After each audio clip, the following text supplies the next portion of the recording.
อากาศสบายดีทักทายเนาะทุกคนนี่คือเก่าทุกคนเลยมือยังก็สบายหน้าทุกคนเลยสบายหน้าเขาโหลดไปเรียบร้อยเนาะอันนี้ใช้มาก่อยทุกคนเลยก่อยใช้หมอเลยทุกคนเลยมันมีในก่อยมันมีใส่อันนี้พักยังก็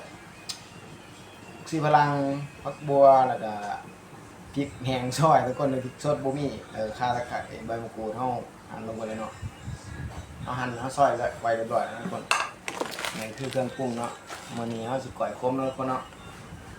ไปเบิ่งเวลาเฮาก่อยเลยทุกคนมาทุกคนบัดนี้ก็ฮอดเวลาตอนปรุงเนาะทุกคนเนาะ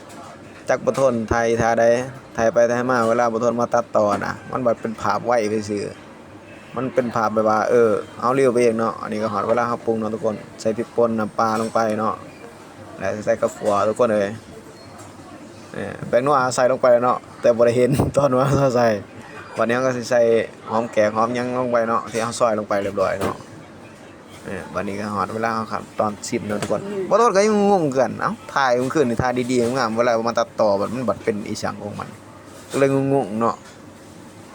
นี่ทุกคนอันนี้ก่อยแล้วเนาะหน้าตาสิประมาณนี้ทุกคนโอ้ยเขาทาทุกคนเอ้ยแนะนำเด้อเมนูนี่แนะนำตลอดเนาะแนะนำทุกเมนูเลยบ่ทนก็ได้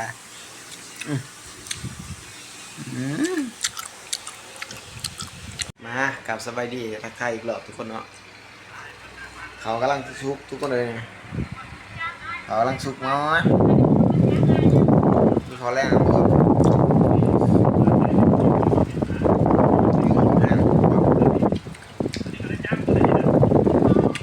มุ้ยผักแกะทุกคน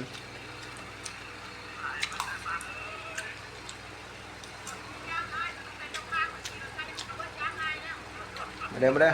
น้ำพ่อน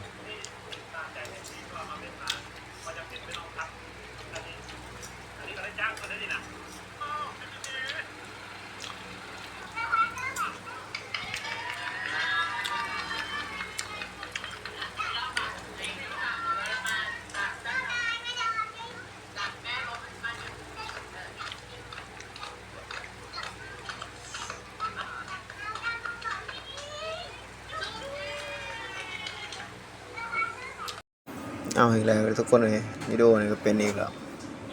งงคือกันโอ้เวลาถ่ายปันนี้เราต้องบ่ทนสิสังเกตเบิ่งเลยเนาะบ่ทนเวลาบ่ทนถ่ายบ่ทนบ่ได้สังเกตนะโอ้ยเป็นตาหน่ายอีหลีว่ะจังได๋ก็ฝากติดตามกดไลค์กดแชร์บ่ทนได้เด้อทุกคนเลยเพื่อเพิ่นสิได้ให้บ่ทนเป็นกำลังใจ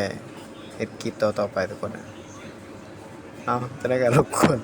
เบิ่งคลิปต่อๆไปเนาะทุกคนเนาะ